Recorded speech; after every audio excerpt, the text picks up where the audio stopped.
Burada karşıda yılan çorbacısı varmış. Oraya gidip az bir şey yılan çorbası alacağız. Hong Kong'dan ayrılmadan önce güç verir, şifa verir diye. Hadi bakalım. Yılan çorbası veya güveci de diyebiliriz. Bu çorbayı Çinliler sağlık için yiyorlar. Eskiden bu yana bedensel rahatsızlıkların tedavisi ve daha birçok şeye faydalı olduğundan geleneksel, popüler bir şifa yemeğine dönüşmüş son zamanlarda. Özellikle kış aylarında vücut ısısını arttırıyor. İçinde en az 2 çeşit yılan bulunuyor. Yılan etinin tadı ve dokusu tavuk etine çok benzediği için ayırt edemiyorsunuz. Zaten içine tavuk da eklediklerinden dolayı ayırt etmek bayağı bir zor oluyor. Ama tadı tabii ki de tavuk çorbasından çok farklı. Fiyata gelecek olursak 10 Hong Kong dolarından başlıyor. 50 Hong Kong dolarına kadar çıkabiliyor. Görünüşü böyle bir şey. Ekstra diğer ürünlerden de koyuyorlar. Bakalım tadı nasıl olacak.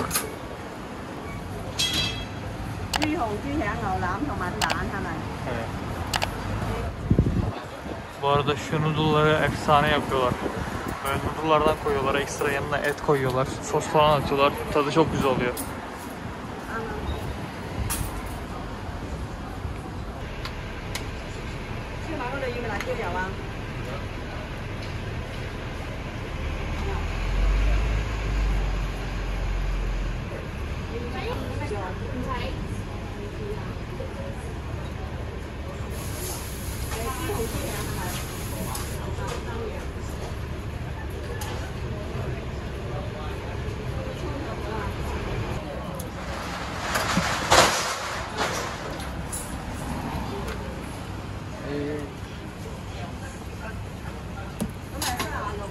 Xô chứ hả? Xô á. Xô. Mà dầu có bao nhiêu? Em mà dầu nhiều. Nhiều à? Xíu xíu. Một cái. Chọn nó thịt đó. Ngon làm một cái đi.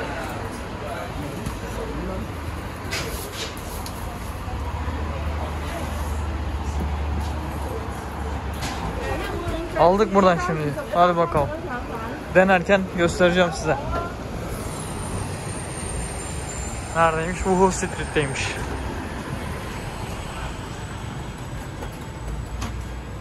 Burası da ayrı bir çorba ve noodle satan dükkan.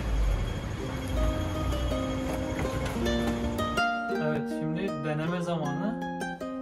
Vallahi kokusu güzel. Nasıl anlatsam bilmiyorum ki.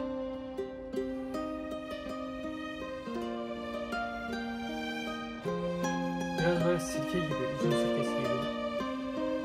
Şöyle şunlar sanırım derisi, yılanın derisi. Bir parça parça bak. Şunlar içi. Şunlar falan şey yapmışlar. Böyle dış kabuğunu sıyırmışlar. Sıyrılmış diş kabuğu. Başka ne var? Şu içindeki eti. Şu kaşığın ucundaki. Vallahi biraz şey de var.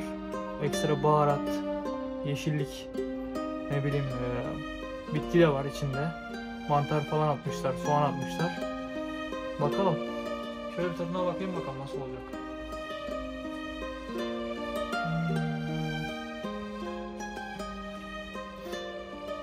Nasıl anlatabilirim? Emin olmadım. Bir kaşık daha alacağım.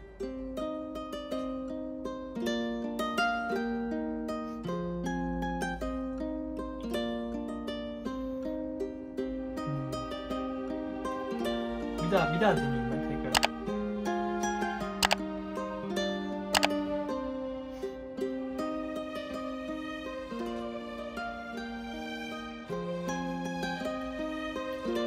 Vallahi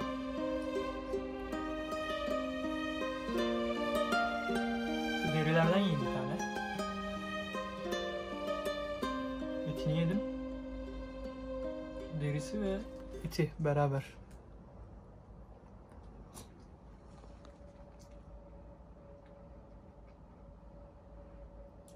Yani sanki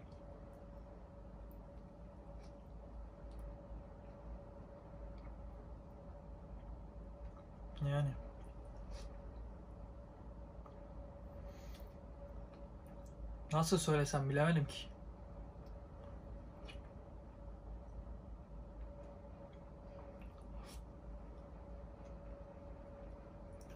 kıkırdak gibi bir şey var içinde bazen. O birazcık sert. Onun dışında eti yumuşak. Derisi hiçbir şey. Direkt yani ot gibi yiyorsun. Onda sıkıntı yok. İşte deri dediğim olay şu. İnce uzun zaten direkt belli ediyor kendini. Uzun uzun sıyırdıkları için böyle kenarından ilk önce deriyi sıyırıyorlar. Güzel ya. Yani ben normalde yemem her şeyi. Güzel güzel. Bir de bu baya şeymiş, yararlıymış.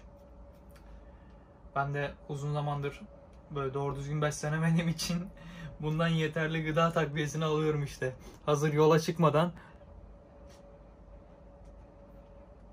bir sonraki ülkemizde korur bizi ya, sıkıntı olmaz. Böyle hafif, çok değil, ekşi. Adam biraz sos falan bir şeyler ekledi sanırım ondan dolayı. Ama onun dışında gayet güzel yani. Şöyle söyleyeyim, tavuk çorbasıyla mercimeğin, kelle paçanın karışımı gibi bir şey. Ama içinde ne tuz var, ne ekşi var, ne de bir şey var. Sadece çorba, normal. Biraz şu kıvamı da jel. Şöyle akıyor. Şu. Jelimsi yani. Bildiğin tam çorba değil. Tabii bir sürü şey koyuyorlar bunun içine. Bir sürü katkı maddesi var. Şöyle bir şey. Kıvamı da güzel. Neyse yenilir.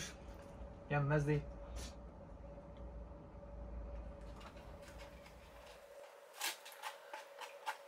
Evet bu bitti. Şimdi sıradaki yiyeceğe geçeceğiz. Şu baya böyle bitti.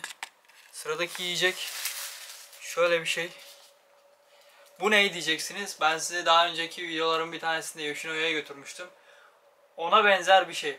Böyle yine üzerinde şey var. Dana eti var. Yanında soğan var. Altında da şey var. Pilav. Şöyle göstereyim.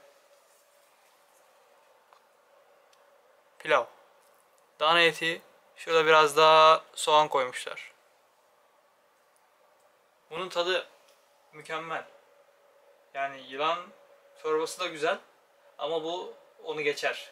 Şöyle söyleyeyim. 10 üzerinden buna 8 veririm.